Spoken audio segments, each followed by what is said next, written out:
we'll be talking about publisher and subscriber in Spring Books, how they are fundamentally structured and what are they.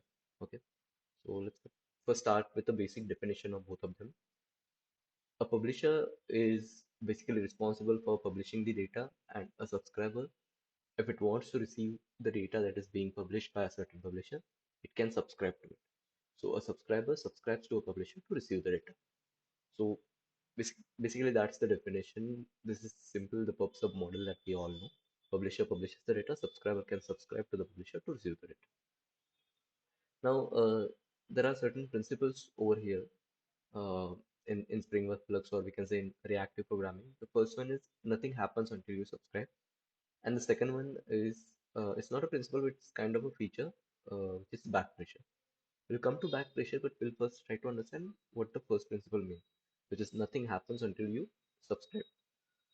So let's go ahead and try create a simple publisher and let's subscribe to it. Okay. Uh, we'll just show you what this principle means actually in the code. So I have this test. What I'll do is I'll create a publisher which publishes the string data. So I'm creating a mono publisher. Okay. So uh, coming to that, in Spring Flux, there are two kind of publishers. One is mono and the other one is a flux. Mono is a publisher that can publish at most one item, whereas Flux can publish more than one items. Okay, so we are talking about mono. In mono, only single items can be a single item can be published at most. Okay, so I'm creating mono publisher. We can create that using the just operator that is there. So this is a factory method with which we can create a publisher, and this publisher should publish this string as the data. Okay, and what we'll do here is we'll create a string. We'll call it maybe result equal to just an empty string. And what we will do over here is, so there is another operator which is do on next. And what we'll do over here is whatever data that we are receiving from the publisher, which is supposed to be hello, we'll assign that data to the result variable. Okay, I just convert it to atomic reference. So what is happening here? This publisher will publish hello, and once that hello is published, we are assigning the hello to the result variable that we have created.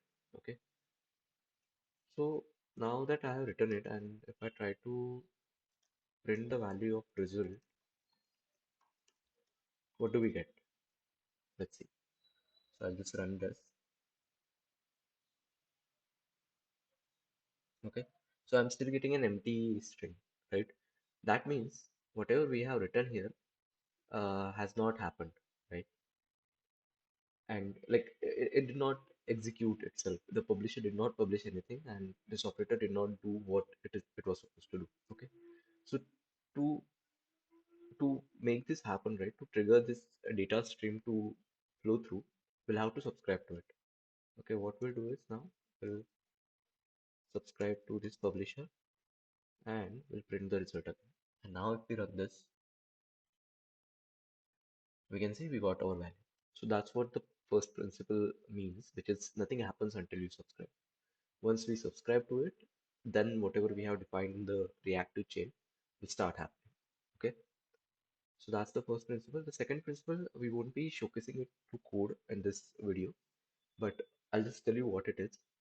In back pressure, basically means the subscriber can tell the publisher to adjust the speed of the data stream.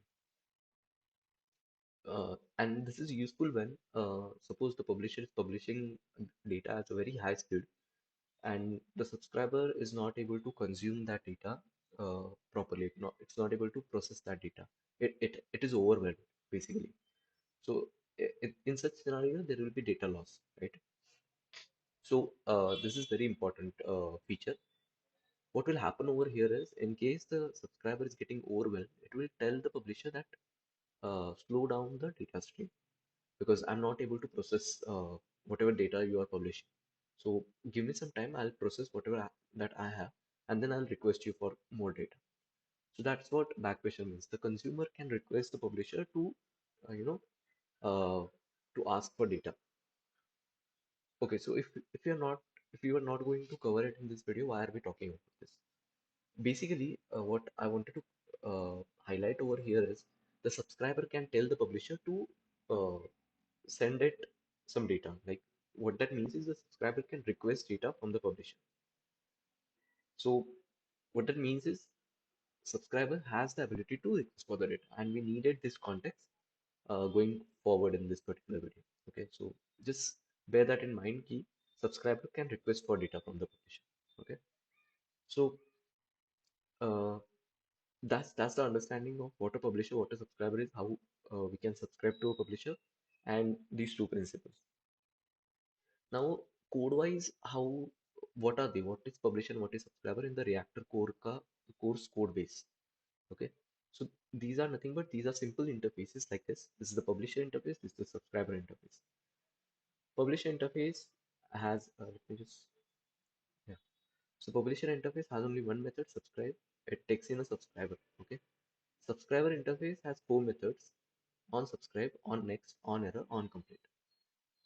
On subscribe takes in an argument called subscription. On next takes in the argument of generic type and throwable, and on complete does not take anything. So subscribe, we know what subscribe method is supposed to do. Basically, if the subscriber wants to subscribe to publisher, it has to call this method. But what are these methods? Let's try to understand those. If we go ahead, uh, so we'll just go through it one by one. On subscribe method, this particular method is invoked when the subscriber subscribes to the publisher. Okay. On next, this is invoked when the publisher has data to send to the subscriber. On error is invoked when some error occurs at the publisher end while sending the data. On complete is invoked when all data that was requested by the subscriber has been sent by the publisher. Okay. Uh, so that is the purpose of all these methods. Okay. So now that we have this understanding, let's try to speculate when will a certain method will be called. So on subscribe we say key when a subscriber subscribes to a publisher, on subscribe will be called. That means on subscribe will be called inside this subscribe method, right? Because when we do publisher dot subscribe, that's when the subscriber subscribes to the publisher. So we must be calling on subscribe inside this, right? And what about on next? So we talked about earlier that the subscriber can request for data from the publisher. So whenever the subscriber requests for the data, the on next method will be invoked, right? Because the publisher will send the data only when the subscriber asks for it. So that will be the place where on next will be invoked. On error will be when the same scenario, the subscriber will request for the data from the publisher, and publisher faces some error, it will send the on error signal, right? And on complete is when all the data has been sent. Okay. Now let me just show you how this works for a mono. Okay, so considering mono, it publishes only a single item. What will happen is the on next signal will be sent first of all, and then the on complete signal will be sent, right? So that's all will happen. Only one item will be sent, and directly the complete signal will be sent because it is publishing only one item at a time. If it was a flux, then there will be multiple on next calls, and then at the end there will be on complete signal. Understand these signals. Let's understand it through code. Okay, let's just validate that. In case of mono, what we expect is on next will happen and then on complete will happen. But does that happen? Let's see. So we'll create a publisher, a mono publisher, and then we'll subscribe to it. Okay. And over here, we can see there is a method overridden wherein we can pass a consumer, error consumer, and complete consumer. This consumer is basically the next consumer, on next consumer. Okay. So we'll get the data and we'll print key system dot out of println. This is on next, right? And for error, okay, it has to be a comma. For error, we'll basically just print the error, but it won't be there, right? And then we have the complete consumer. dot println on complete. All right. So if we run this, let's see what happens. We can see first the on next signal was received, and then directly on complete signal was received. Right. So this is a that's how we validated whatever understanding we had. Okay. Now we understand about the signals as well, and we kind of understand how the publisher and subscriber work with each other, right? How the data is sent. Uh, with this understanding, we also know about the interfaces. With all this understanding, let's try to create a very minimalistic uh, publisher on our own, which kind of replicates the mono's behavior. Okay, a mono publisher, but very minimalistic and very high level. Okay, uh, just for us to understand the fundamental structure of it. Okay, so what I'll do, I'll create a package sample mono. I'll create a sample mono publisher. I'll create a sample mono subscriber. Okay, so publisher basically will implement. Let me just give me a second. Yeah, so publisher will implement the reactive streams ka publisher. Let's say our publisher is publishing only string items. Okay, and we implemented its method, which is the subscribe method that we talked about earlier. And we also talked what will happen inside the subscribe method. Over here, we see key on subscribe is invoked when the subscriber subscribes to the publisher. So this is what should be called over here, right? So we'll call the subscriber that we are getting, we'll call the on subscribe method. And we can see here it expects a subscription object. Now, what is subscription interface? Uh, we talked key the subscriber can tell the publisher, the subscriber can request the data to the publisher. I want this much of data, and that enablement is actually offered by the subscription interface. Okay, it enables the subscriber uh, so that the subscriber can request for the data from the publisher.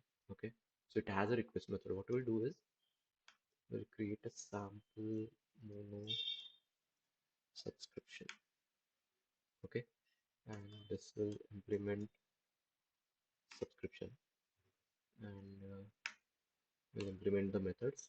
Yeah, so we can see we got a request method, and this is the method with which the subscriber can request the data to the publisher. Cancel is when the subscriber wants to cancel its subscription. We won't talk about this today. We'll just focus on the request. Now, what should happen on request? Okay, before talking about that, let's use this subscription ka object over here. Let's pass it. Okay, so we passed it. We have our publisher ready. Okay, now let's go to subscriber. Let's implement the subscriber. Okay, and we got our methods, right? We know all about these. Now, what should happen in the on subscribe method? On subscribe will be known by the publisher. What should happen is the subscriber should start asking for data from the publisher. It should start requesting the data. Right? So basically, this should happen, right? One or whatever. This being a mono, whatever you pass, it will always request for only a single item. Okay, being a sample mono, we'll make sure of that. Okay, and in on next, we'll just put in some print message key on next. Just print this. On error is fine. On complete may also. I'll put in some print statement. Okay, and okay. So how will this work? How will this basically ask the publisher for the data, and the publisher will give the data back. Now this is the method on the subscription class, right? So we have to write something over here that will actually send the data to the subscriber. Okay, whatever the data that the publisher has. Okay, so that means this subscription should have access to the data. Okay, string, we'll call it data, and I'll string, and it should also have access to the subscriber. Okay, let me just write the constructor for the same.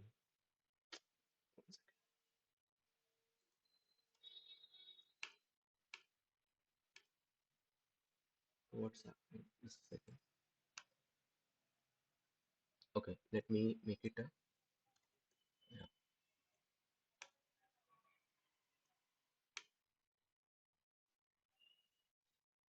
Okay, so we got our constructor, and what we'll do over here is we'll do subscriber dot on next, and we'll pass the data that we have. Okay, this is the data that the publisher has. Okay, now we will also make sure of that this same data publisher also has. Okay, and then we'll call on complete because that's the monoka behavior, on next and then directly on complete. Now talking about this data, right? If we go back to publisher, uh, here it is expecting the data and the subscriber. Subscriber too we already have, but we don't have data. So here also we'll have to create a field which will store the data inside publisher, and we'll create the constructor for the same. Let's do this casting. Yeah. So we have this ready now. Now if we uh, summarize this, what we have done, we created a publisher which has the subscribe method. It calls on subscribe, which passes in the subscription object, to which it passes the data that it holds and the subscriber. In the subscription, we have the request method. What this request method will do is it will call the on next method and then call the on complete, because we're trying to create a mono kind of publisher, right? And that's the behavior of mono. Then if you go to subscriber, what we are doing here is just some print statement in the uh, signal based functions like on next and on complete. And in on subscribe, we are requesting for the data, right? So let's test this out. What we'll do, we'll create a test, call it mono, sample mono test.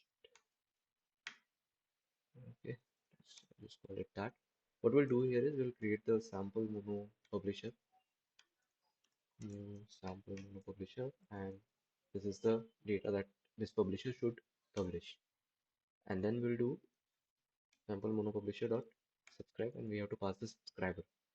So we'll create a new sample mono subscriber over here and pass it, right? So when we run this, let's see what do we get. And we can see we got a similar behavior as that of mono. We got on next and then directly we got on complete, right? So yeah, that's how. Now again, if you have a look at it, this is how it is structured in the reactor core code base. But this is very minimalistic. There is a lot of complexity in how the actual mono and flux implementations are written in reactor core repo. But with this, we can have a basic idea how it is structured at the end, how it is fundamentally structured. Okay, what is a publisher, what is subscriber, what is a subscription? Uh, we got this idea.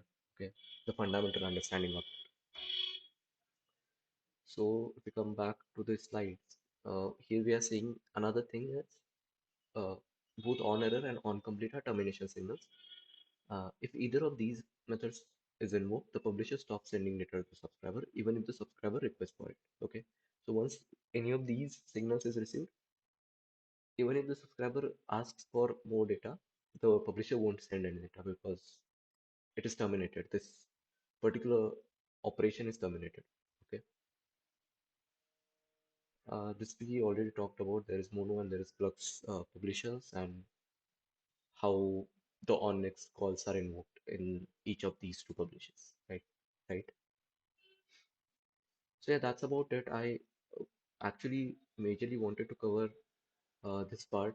What is the fundamental structure of a publisher? What is the fundamental structure of a subscriber? And how they are, communicating with each other, right? So I will be putting a link to this particular code base in the description. You can go there and check it out. You can also try a play on your own try out some things, validate some things on your own as well. Yeah, so that's pretty much of it. This was very fundamental video on what is a publisher, what is a subscriber. Going forward, we'll be talking about various operators that we have on Mono. So we'll be covering the Mono first, and then we'll be talking about Flux. Yeah, I hope this video was useful. Uh, Thanks for watching the video.